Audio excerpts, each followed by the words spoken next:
The rain poured endlessly that night, drumming on the roof of a small wooden house at the edge of town.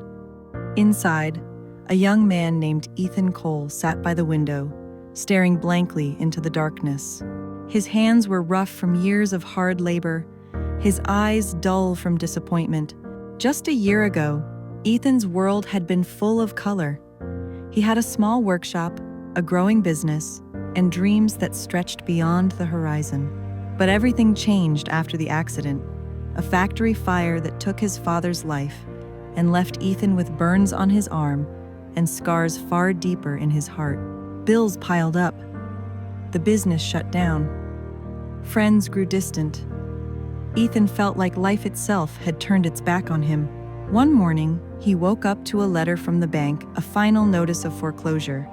He folded it silently and placed it on the table, then walked outside into the cold wind. He didn't know where he was going. He just walked. Hours passed before he found himself at the old bridge overlooking the river. The water below rushed like time itself, unstoppable, uncaring. He gripped the rusty railing, his thoughts dark and heavy. Just then, a soft voice broke through the sound of the wind. "Hey, are you okay?" Ethan turned to see a girl, maybe 17, holding a bag of groceries. She had a warm smile despite the rain drenching her clothes. "I'm fine," he lied. She didn't believe him. "You don't look fine," she said gently. "You look like someone who's about to give up." Her words hit him like a jolt. No one had looked at him that way in months, like he was still worth something. "I just lost everything," Ethan murmured. She nodded slowly. "My brother said the same thing before he got sick. But you know what he told me before he passed?" Ethan shook his head. He said, "As long as we're breathing, we've got a chance to start again." She smiled faintly. "When there's life, there's hope." Those words lingered long after she left.